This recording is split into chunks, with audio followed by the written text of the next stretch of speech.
Hello मेरे प्यारे दोस्तों, मेरे प्यारे स्टूडेंट, मेरे प्यारे छात्र। आज फिर से हम लोग मैथ के ऑब्जेक्टिव क्वेश्चन के बारे में जानेंगे। और ये प्रश्न है, ये क्वेश्चन है वीवीआई प्रीवियस है। कई परीक्षाओं में इस प्रकार के क्वेश्चन पूछा गया है। आप प्रीवियस क्वेश्चन उठाकर देख सकते हैं। तो चलिए चलते हैं, बनाते हैं इसको, आगे देखते हैं क्या होता है। मैं चाहूँगा कि अभी तक यदि ये चैनल सब्सक्राइब नहीं किए हैं तो ज़रूर कर लें और लाइक भी कर लें। चलिए, पहला प्रश्न है कि सभी समबाहु त्रिभुज होते हैं। तो सभी समबाहु त्रिभुज में ऑप्शन दिया है समरूप, सर्वांग सम, समानुपाती, इनमें से कोई नहीं। तो आपका सही उत्तर हो जाएगा ऑप्शन नंबर ए हो जाएगा बाबू। ए हो जाएगा। ध्यान देना कि सभी समबाहु त्रिभुज समरूप होते हैं, ध्यान दीजिएगा। अब अगला प्रश्न है, बिंदुओं 8, 10 तथा बिंदु 4, 6 को मिलाने वाली रेखा मध्य बिंदु का नियामक है।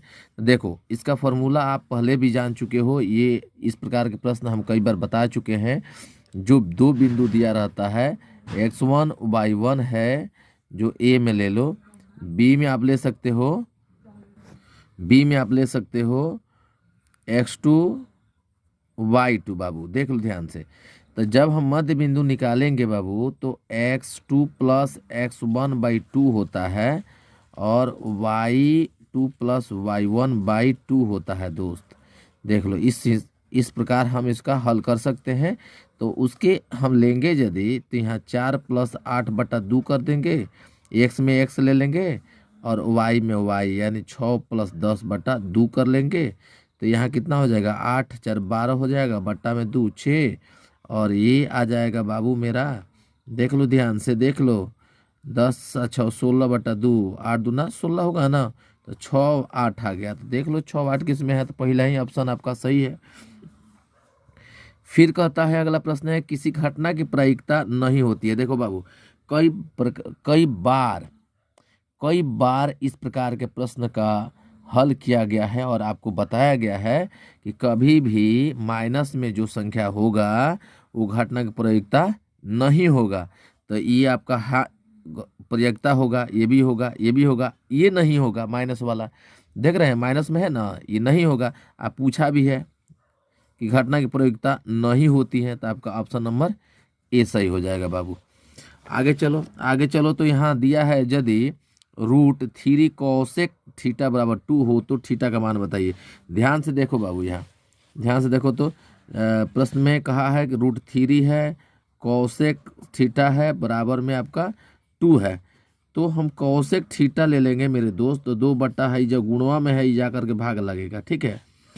तो गुणा में भाग है, ये कोसेक है, कन्वर्ट कर दीजिए तो ये साइन भी हो जाएगा। ऐसे आप कर भी सकते हैं, कोई दिक्कत भी नहीं है। तो साइन 60 डिग्री का मान, यानी कोसेक 60 डिग्री का मान इतना होता है।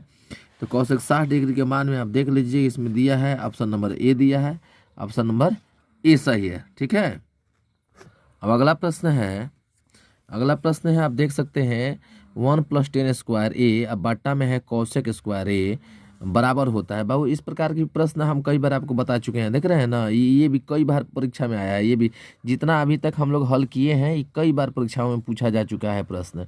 तो चलिए इसको देखते हैं। 1 + 10 स्क्वायर थीटा है, चाहे ए है चाहे बी है, कुछ भी हो। अब बाटा में क्या है, कोसेक है, ध्यान देना, कोसेक स्क्वायर ए है। ऊपर वाला जो है 1 + 10 स्क्वायर थीटा चाहे ए, तो इसका होता है सेक ए, और नीचे वाला है कोसेक स्क्वायर ए। इतना बराबर होता है बाबू 10 स्क्वायर ए होता है, समझे ना, 10 स्क्वायर ए होता है। नहीं है तो इसको आप चेंज करके आप देख सकते हैं, इसको चेंज कर लो। तो यहाँ के देख लो, यहाँ कर रहे हैं, चेंज करो तो 1/sin सेक का चेंज करो तो 1/cos स्क्वायर हो जाएगा, बटा में 1/sin स्क्वायर हो जाएगा कोसेक का। पलटोगे तो कितना हो जाएगा, cos थीटा। अब 1/1 नहीं, सॉरी, यहाँ साइन चला जाएगा, साइन स्क्वायर ए अब बट्टा में 1, तो हो जाएगा साइन स्क्वायर ए, अब बट्टा में हो जाएगा कॉस स्क्वायर ए, बराबर हो जाएगा 10 स्क्वायर ए, ठीक है। तो आपका इसमें सही उत्तर आपका हो जाएगा ऑप्शन नंबर डी, ठीक है, ऑप्शन नंबर डी होगा। अब फिर आगे जो प्रश्न आप देख रहे हैं, देखिए आगे प्रश्न जो देख रहे हैं, ये कब का है, 2015 में पूछा गया प्रश्न है मेरे दोस्त। 2015 में ये प्रश्न पूछा गया है। ऐसे भी 2015 के पहले भी कई बार प्रश्न आ चुके हैं, आप देख सकते हैं। पहला इसमें आप देख सकते हैं यहाँ 87 नंबर है, 87 नंबर हम प्रश्न का हल कर रहे हैं। इसके पहले जितने प्रश्न का हल हुआ है आप इस चैनल पर वीडियो में, अगले वीडियो में आप देख सकते हैं, यानी प्रीवियस वीडियो है इसका, आप देख सकते हैं इस चैनल पर। देखिए, किसी बरम्बारता का बहुलक होता है मेरे दोस्त, देखना बरम्बारता का बहुलक क्या होता है, जो अधिक बार होता है, अधिकतम बार होता है। पहले हम दिया है कम से कम बरम्बारता, ये नहीं होगा, माध्यतम बरम्बारता, माध्यतम बरम्बारता। अब इसमें होता क्या है कि ये कहता है किसी बारंबारता का बहुलक होता है तो माध्यतम बारंबारता होगा। देखिए, अधिकतम बारंबारता का मान, तो ये भी हो सकता है, समझे ना। मध्यतम है लिया है, मध्य ही नहीं होगा, मध्यतम दिया है, ठीक है, मध्यतम दिया है, अधिकतम वाला होगा, ये वाला सही है, सी नंबर ऑप्शन सही होगा। अगला प्रश्न है, यदि समानांतर चतुर्भुज की सभी भुजाएं एक वृत्त को स्पर्श करती हैं तो वो समानांतर चतुर्भुज हो जाएगा। तो आंख बंद करके आप लगा सकते हैं समचतुर्भुज, क्योंकि समचतुर्भुज के सभी भुजाएं आपस में बाबू क्या होती है, बराबर होती है, सब एक दूसरे के बराबर होगी।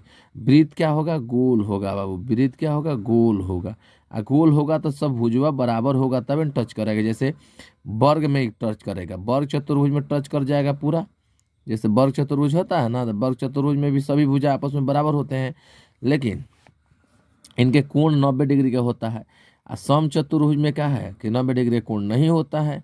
तो इस प्रकार का चतुर्भुज समानांतर चतुर्भुज में इन्वॉल्व हो जाता है, यानी इस प्रकार के चतुर्भुज को समानांतर चतुर्भुज भी कहा जाता है। तो अगला प्रश्न आप देख लीजिए, इसका आपका क्या हो जाएगा, समचतुर्भुज हो जाएगा, ये नहीं होगा, वर्ग भी नहीं होगा। समानांतर बोला है इसलिए ये आपका समचतुर्भुज हो जाएगा, समानांतर नहीं बोला होता तो ये भी हो जाता वर्ग चतुर्भुज, ये नहीं होगा, ये नहीं होगा, ठीक है। अगला प्रश्न आप देखिए, अगला प्रश्न है, बिंदु 2, 3 की दूरी मूल बिंदु से होगी।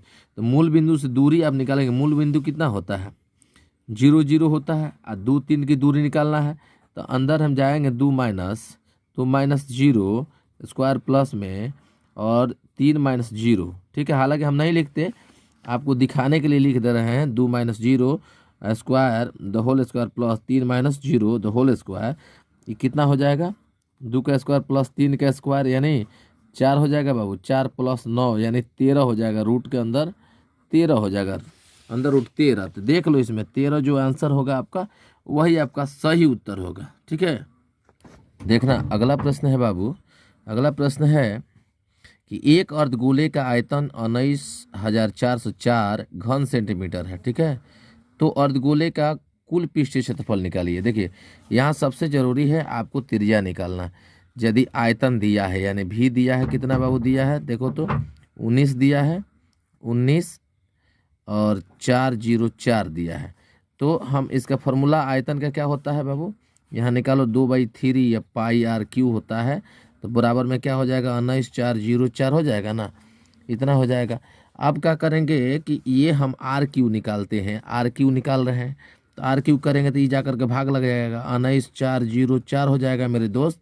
बटवा में हो जाएगा आपका, गुणा में 3 आ जाएगा, बटा में आ जाएगा 2 गुणे पाई, ठीक है। या करके भाग लगेगा तो 3 पलटी करेगा तो ऊपर चला जाएगा। तो यहाँ से अब जब हम कटाएंगे बाबू देख लो तो कितना हो जाएगा, 2 9 18 1 2 7 14 0 2 2 4, ठीक है।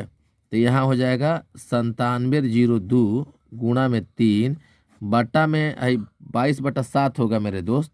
तो 7 को ऊपर लेकर चले जाइए, 7 को ऊपर लेकर जाइए और 22 को नीचे रखिए, ठीक है। 22 को नीचे रखिएगा, 22 से इसको कटाइए, 4 4 एक मर्द में कटेगा, देख लो 22 से भाग देखो 9702 में, देखो तो भाग दे करके 22 चौका 88 हो जाएगा, 17 में 60 गया 9 0, तो कैंसिल हो जाएगा, फिर चौका 88 होगा, फिर 2 बचेगा, 2 आ जाएगा, तो एक मर्द में जाएगा, ठीक है। तो अब क्या करोगे मेरे दोस्त, अब क्या करोगे, तो 4 21 से कैसा होता है ना, फिर 3 गुणे 7 हैले है, तो यहाँ कर सकते हो 3 गुणे 7, 3 गुणे 7 और फिर 3 7 गुणे हैले है, देख लो ध्यान से देखो, या आप यहाँ इसको ही कर सकते हो 7 त्रिका 21। यहाँ भी जोड़ा लगा सकते हो, देख रहे हो 3 का 1 हो गया, 3 गो आ गया, 7 का 1 हो गया, 3 गो हो गया। वैसे ही यहाँ 21 21 3 टर्म में लिख सकते हो। जैसे यहाँ आपका 21 गुणे 21 तो था ना, 7 त्रिका 21 जो यहाँ हमने लिखा है तो 21 कर देंगे। यदि हम r का मान निकालेंगे तो रूट चढ़ेगा यहाँ मूल में, तो 21 गुणे 21 होगा, यानी त्रिज्या कितना आएगा बाबू, 21 आएगा। ध्यान देना मेरे दोस्त, 21 त्रिज्या आ गया। जब त्रिज्या आ गया तो आपको निकालना क्या है, तो कुल पृष्ठीय क्षेत्रफल। तो अर्धगोले का कुल पृष्ठीय क्षेत्रफल होता है 3 पाई r स्क्वायर होता है, तो 3 गुणे 22/7 और 21 गुणे 21 हो जाएगा। 7 त्रिका 21 हो गया बाबू, देख लेना ध्यान से, 7 त्रिका 21। तो यहाँ 66 हो जाएगा, देख लेना, इससे इसमें गुणा करेंगे तो 66 होगा, और इससे इसमें गुणा कर देंगे तो हो जाएगा 3 और 3 दूना 63 हो गया। ठीक है, अब इसमें 66 और 63 में गुणा करके देख लो, 66 इसमें करो, 6 18 के 8 हो जाएगा, 6 18 के 8 हो जाएगा, और फिर 6 18 और 1 19 हो जाएगा, 36 के 6 हो जाएगा, और 36 और 3 39 हो जाएगा मेरे दोस्त। देख लो, 8 हुआ, 9 9 6 15 के 5 हुआ, और 10 1 11 हुआ, 3 1 4 हुआ, 41 58 आया मेरे दोस्त। आंसर होगा 41 58 41 58। देख लो तो इसमें पहला ही है, पहला ही आपका 41 58 है मेरे दोस्त। फिर कहता है निम्नलिखित घटना की प्रायिकता होती है। देखो, निम्नलिखित घटना की प्रायिकता होती है तो क्या होती है, 1 होती है। ठीक है, क्या होती है, 1 होती है। 1 + tan स्क्वायर थीटा का मान कितना होता है, तो sec स्क्वायर थीटा होता है। याद रखो, ये सब चीज़ याद रखने वाला है। फिर है अगला प्रश्न है 1/√3 किसका मान है, तो 1/√3 tan 30 का मान है या कट 60 का मान है। तो tan 30 का मान हो जाएगा, ये वाला हो जाएगा, सी नंबर, ऑप्शन नंबर 30 सी हो जाएगा। फिर अंतिम प्रश्न है मेरे दोस्त, यदि द्विघात समीकरण, अंतिम नहीं है सॉरी, आगे हम लोग बनाएंगे। यह यदि द्विघात समीकरण cx² - bx + a = 0 के विवेचक शून्य है तो समान मूल होंगे। देखिए, विवेचक शून्य मतलब समझ रहे हैं ना, विवेचक शून्य यानी d का मान 0 है। ठीक है, तो इनके मान जो होंगे वो समान होंगे। देखिए कैसे होंगे, थोड़ा आप देखिए, आप देखोगे तो समझ में आ जाएगा। देखो, अब यहाँ एक के जगह यहाँ पर क्या दिया है, सी दिया है, एक के जगह यहाँ पर सी दिया है, बी के जगह यहाँ पर तो माइनस से बी दिया है, चलेगा। और ए के जगह यहाँ पर सी के जगह यहाँ पर क्या दिया है, ए, और ए के जगह पर क्या दिया है, सी। विवेचक बराबर यानी डी 0 है। तो यदि हम मूल निकालते हैं, एक्स का मान निकालते हैं, तो -b + -√d होता है /2a होता है। ध्यान देना, तो माइनस में अब b है तो माइनस में यहाँ भी है, तो माइनस माइनस यहाँ हो जाएगा b, प्लस माइनस में 0 आएगा, और 2 × a की जगह यहाँ पर c है, तो ये कितना हो जाएगा, माइनस माइनस प्लस हो जाएगा, b/2c हो जाएगा। तो यही तो अल्फा और बीटा दोनों का मान आएगा। तो आपका सही उत्तर क्या हो जाएगा, ये हो जाएगा b/2c। आया ना समझ में, नहीं समझ में आया, समझ में आया ना। तो ये आप याद रखोगे तभी मज़ा आएगा पढ़ने में। अभी तक यदि इस चैनल को सब्सक्राइब नहीं किया तो सब्सक्राइब कर लीजिए, बेल आइकन को दबा दीजिए कि जितने वीडियो हम अपलोड करें तो आपके मोबाइल पर नोटिफिकेशन ज़रूर जाए। चलिए आज तक इतना ही, फिर अगले वीडियो में मिलेंगे। धन्यवाद।